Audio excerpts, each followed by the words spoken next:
अस्सलाम वालेकुम जी, मैं हूँ ज़िया बलोच। 28 सितंबर 2023 जुमेरात की ये सपहर है जब मैं आपसे बात कर रहा हूँ, और सपहर को इस वजह से बात कर रहा हूँ कि आज जुमेरात को जो बड़े-बड़े डेवलपमेंट्स होना थी, कोई अदालती फैसले आने थे, कोई इजलास होने थे, कोई बड़ी पेशरफ्त होनी थी, तो तकरीबन वो इख्तिताम पज़ीर हो गई है। और इसमें आज का अगर जुमेरात का दिन अगर कहा जाए, तो वो इमरान खान और पीटीआई के नाम जाता है। और ओवरऑल आज जो पेशरफ्त हुई है और जो अपडेट्स हुई हैं, उससे हम एक ओवरऑल बड़ी तस्वीर भी उसको भी एक नज़र देख सकते हैं कि सूरत-ए-हाल किस तरफ जा रही है। मैं अर्ली आपको कमेंट्स कर दूँ और उसके बाद मैं अपडेट्स बताता हूँ और फिर डॉट कनेक्ट इंशाल्लाह करेंगे। अगर मैं ओवरऑल आपको इंप्रेशंस बताऊँ तो वो ये हैं कि हुकूमती हलकों का एक-एक करके जो मंसूबे आ रहे हैं, वो किसी न किसी वजह से नाकाम हो जाते हैं। वो बाज़-औक़ात कोई जज खड़ा हो जाता है, बाज़-औक़ात कोई इंतज़ामी मसला हो जाता है, बाज़-औक़ात कोई सोशल मीडिया पे इश्यू खड़ा हो जाता है, और बाज़-औक़ात कोई इंटरनेशनली जनाब सूरत-ए-हाल बन जाती है, बाज़-औक़ात कोई पुलिस गड़बड़ कर देती है।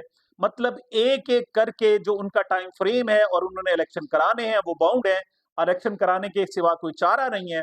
लेकिन उससे पहले वो जो अचीवमेंट्स हासिल करना चाहते थे, वो एक-एक करके नाकारा हो रही हैं, जिससे ना सिर्फ मुक़्तदर हलकों पर एक पैनिक सी क्रिएट हो रहा है, बल्कि उनमें बेचैनी बहुत ज़्यादा बढ़ रही है।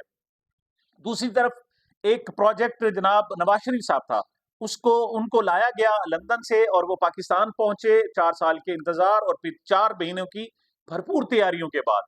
अब वो उनके आने का जो सबसे बड़ा मकसद था, वो ये था कि नवाज़ शरीफ की जो मकबूलियत है, वो अवाम में सराहियत कराई जाएगी और साबित कराया जाएगा कि वो इंतहाई मकबूल हैं और उन्होंने जनाब आकर बाज़ी पलट दी है। लेकिन यहाँ भी क्या किया जाए कि कम से कम जो पीएमएलएन का बारे जो प्लान ए था, वो नाकाम हो गया है। और दूसरी तरफ जो इमरान खान था, जिसने स्टार्ट ही ज़ीरो से किया था, जिनकी पार्टी खत्म कर दी गई थी, उन्हें दीवार से क्या ज़मीन से लगा दिया गया था, एलिमिनेट कर दिया गया था, सबको सैकड़ों प्रेस कॉन्फ्रेंसें करा दी गई, 250 के करीब उनके अरकान असेंबली को पार्टी से अलहदा कर दिया गया था, उनके जो इलेक्टेबल्स थे वो अलहदा कर दिए थे, इमरान खान के खिलाफ 200 मुकदमात हो गए थे, और एक खौफ जो तारी करना था, वो खौफ तो क्या तारी होता, एक-एक करके हुकूमती मंसूबे नाकाम हो रहे हैं और इमरान खान उनमें सुरखरू हो रहा है।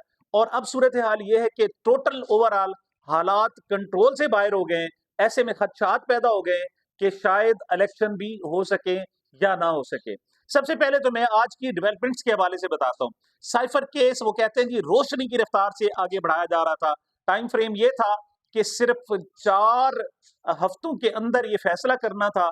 वजह ये थी कि अगर तोशा खाना से इमरान खान साहब को रिलीफ मिल जाता है, तो फिर उन्हें साइफर केस में जनाब ठहराया जाए, मुजरिम ठहराया जाए और उनको कन्विक्शन, उनको सजा दे दी जाए, ताकि वो आइंदा इलेक्शन के लिए एलिजिबल ना हो सके। लेकिन यहाँ क्या सूरत हाल हुई कि इस्लामाबाद हाई कोर्ट ने 4 हफ्तों में ट्रायल का हुक्म दिया, लेकिन फिर क्या हुआ कि एक मर्तबा जब तकरीबन 60 दिनों का ट्रायल हो चुका था, वो इस्लामाबाद हाई कोर्ट में आया और सारा का सारा वो केस कालादम करार दे दिया गया। नए सिरे से ट्रायल हुआ और हुक्म दिया गया कि ये ओपन ट्रायल होगा। अब हुकूमत ने इसे अडयाला जेल में रखा और ओपन ट्रायल के लिए अहकाम जारी किए। लेकिन वहाँ पर जो वहाँ अवाम है, उसमें भी मखसूस लोगों को बुलाया गया।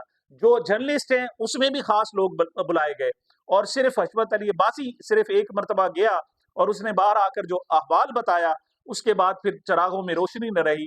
जो गैर जानिबदार सहाफ़ी है, उनको बुलाना बंद कर दिया गया। ये ट्रायल बड़ा तेज़ी से जारी था जनाब। आज उसमें हुक्म इम्तना मिल गया है और स्टे ऑर्डर मिल गया है 11 जनवरी तक। यानी 11 जनवरी तक इसकी समाअत नहीं हो सकती। और जो 25 जो वो गवाहों के बयानात कलमबंद हो गए हैं, उसमें भी उम्मीद है कि आधे से ज़्यादा जो गवाह हैं, उनके बयानात कालअदम करार दिए जाएँगे और फिर नए सिरे से जनाब वो केस की समाअत होगी। ऐसे में जो तसव्वुर किया जा रहा था कि जनाब ये जो केस है, ये एक जिसे कहते हैं प्लान बी के तौर पर इमरान खान के खिलाफ इस्तेमाल होगा। पहला तोशाखाना, उसमें कन्विक्ट हो चुके हैं और सुप्रीम कोर्ट में गए हुए हैं। अच्छा, अब सुप्रीम कोर्ट में भी सूरत-ए-हाल, सुप्रीम कोर्ट उस केस को रोक ही नहीं सकती, रख ही नहीं सकती, क्योंकि उसमें सूरत-ए-हाल कुछ इस किस्म की है कि बहुत ज़्यादा फ्लॉज़ हैं।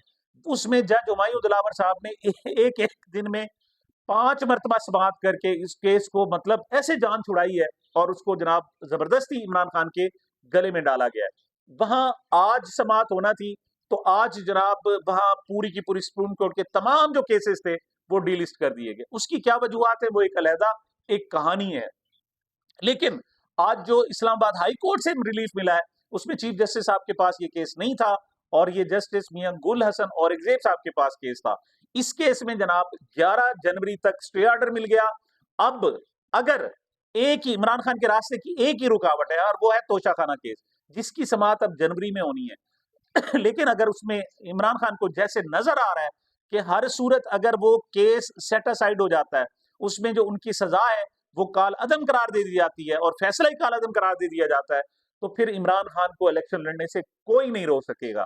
ऐसे में ये मुतबादिल केस था, उस पर स्टे ऑर्डर मिल गया। इस लिहाज से देखा जाए तो हुकूमत का एक जो बड़ा फ्रेमवर्क था कि हमने जनाब इसमें सारे फैसले करने हैं और इमरान खान को लाजमी इलेक्शन से दूर रखना है, वो ऐसे आलम में कामयाब होता दिखाई नहीं दे रहा। जी, तो दूसरा जो आज का केस था वो शाह महमूद कुरैशी साहब, उनको कल गिरफ्तार किया गया था। अडियाला जेल के में वो अभी अडियाला जेल में मौजूद थे कि पुलिस ने आकर उन्हें धक्के देते हुए और ज़बरदस्ती उनको यूँ समझिए अगवा किया। और ये खबर जो दब जानी थी, वो एक इंटरनेशनल न्यूज़ बन गई। कल कल गुज़श्ता की आप देखें तो बीबीसी देखें, सीएनएन देखें, वॉइस ऑफ अमेरिका देखें, अल जज़ीरा देखें, हर जितने भी बड़े-बड़े इंटरनेशनल जनाब मीडियाज़ हैं, उन सब में इस खबर को बड़ी खबर के तौर पर चलाया गया और ये ना सिर्फ पाकिस्तान की हुकूमत बल्कि पाकिस्तान की बदनामी का बायस बना कि जिस अंदाज में शाह महमूद कुरैशी साहब को ट्रीट किया गया। अच्छा, इस हवाले से वो जाना चाहते थे कि सुप्रीम कोर्ट में जाएं, लेकिन सुप्रीम कोर्ट में जनाब जो केसेस थे वो भी तमाम डीलिस्ट कर दिए गए और वहां बताया ये जा रहा है कि अदालती छुट्टियों के बाद सिर्फ 2 जज अवेल हैं और वो इस वक्त उनकी भी कुछ ज्यादा कोई तबीयत अच्छी नहीं है, तो ऐसे में वहां केसेस की सुनवाई नहीं हो सकती। तो ऐसे में पीटीआई ने स्ट्रेटेजी के तौर पर नंबर 1 एक तो इलेक्शन कमीशन का दरवाजा खटखड़ाया है। इलेक्शन कमीशन मजीद एक्सपोज होगा, अगर वो कार्रवाई करेगा तो पीटीआई और शाह महमूद कुरैशी को रिलीफ मिलेगा। अगर वो कार्रवाई नहीं करता तो फिर वो खुद एक्सपोज होंगे और खुद मजीद जनाब वो उरियां हो जाएंगे और लोगों के सामने आ जाएगा कि किस किस्म के नामे हाथ किस्म के इलेक्शन कराए जा रहे हैं। तो आज जनाब समाअत थी, उन्हें अदालत में पेश किया गया और अदालत में एक तो शाह महमूद कुरैशी साहब आपदीदा हो गए। उन्होंने बताया कि मैं 2 मरतबा का वज़ीर ख़ारिजा हूँ, 4 मरतबा मैं 5 मरतबा मेंबर पार्लियामेंट रहा हूँ, लेकिन मेरे साथ सलूक ये किया गया कि मुझे बड़े ह्यूमिलिएटिंग अंदाज़ में, बल्कि तहक़ीर अंदाज़ में मुझे जनाब गिरफ्तार किया गया और फिर जब मुझे एक ख़ास जगह ले जाया गया, तो वहाँ रोशनी नहीं थी। पहले तो मोमबत्तियाँ जनाब वहाँ रोशन की गई और उसके बाद एक्स्ट्रा लाइट कर दी गई और बहुत ज़्यादा रोशनी, उससे मुझे अज़ियत दी गई। और उसके बाद उनका कहना ये था कि 20-25 लोग वहाँ मौजूद थे और वो बड़े ज़ोर-ज़ोर से कह-कह लगा रहे थे। मतलब इस तरीके से मेंटली शाह महमूद कुरैशी साहब को टॉर्चर करने की कोशिश की गई। ऐसे में जनाब जो केयरटेकर गवर्नमेंट थी, उनकी ख़्वाहिश ये थी कि जनाब वो 11 केसेज़ में उन्होंने शाह महमूद कुरैशी की गिरफ्तारी डाली। उनकी ख़्वाहिश ये थी कि उनका जिस्मानी रिमांड लिया जाता। लेकिन ये जिस्मानी रिमांड की जो इस्तदा थी, वो मुस्तरद कर दी गई और 14 रोज़ा जुडिशियल रिमांड पर शाह महमूद कुरैशी को जेल भेज दिया गया। अब जिस्मानी रिमांड अगर दे दिया जाता तो जो इन केसेज़ में शाह महमूद कुरैशी की ज़मानत नहीं हो सकती थी। लेकिन अब 2 इम्कानात हैं। इन 11 के 11 केसेज़ में ये उड़ भी सकते हैं। किस तरीके से? शाह महमूद कुरैशी का कहना ये था कि उन्होंने आज तक रिकॉर्ड पर नहीं है कि एक लफ्ज़ भी पाकिस्तान की एस्टेब्लिशमेंट, पाकिस्तान की फ़ौज, पाकिस्तान की रियासत के खिलाफ बोला हो। वो जो जिन पर ये मुकदमा दर्ज किया गया है, उसमें भी वो लोगों को पुरअमन रहने के लिए कह रहे हैं और बाय टेलीफ़ोनिक कन्वर्सेशन है या इस किस्म की है। अच्छा, और दूसरा वो कहते हैं 9 मई का रिकॉर्ड बता रहा है कि जब 9 मई हुआ तो मेरी अहलिया जो है वो शदीद अलील थी, वो कराची के एक अस्पताल में दाखिल थी और मैंने 9 और 10 मई दोनों दिन अपनी अहलिया के हमरा कराची के अस्पताल में गुजारे हैं। तो ये इतना एक स्ट्रॉन्ग किस्म का एविडेंसेस है कि इस पर वो केस ठहर नहीं सकेंगे। या तो वो केस ही खारिज हो जाएंगे या दूसरी सूरत शाह महमूद कुरैशी को जमानत मिल जाएगी। ऐसे में जो उनका जिस्मानी रिमांड ना मिलना, ये भी मैं समझता हूँ कि हुकूमत की एक नाकामी और पीटीआई की एक कामयाबी है। आज की जनाब एक और पेशरफ्त थी जो केयरटेकर मिनिस्टर हैं फवाद हसन फवाद, उनको निजकारी का शोबा दिया गया है।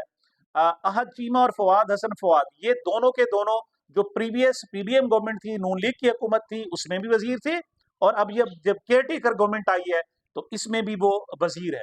उसमें अहद चीमा को हटाया जा चुका है और फवाद हसन फवाद के खिलाफ ये आज केस का फैसला महफूज कर लिया गया था।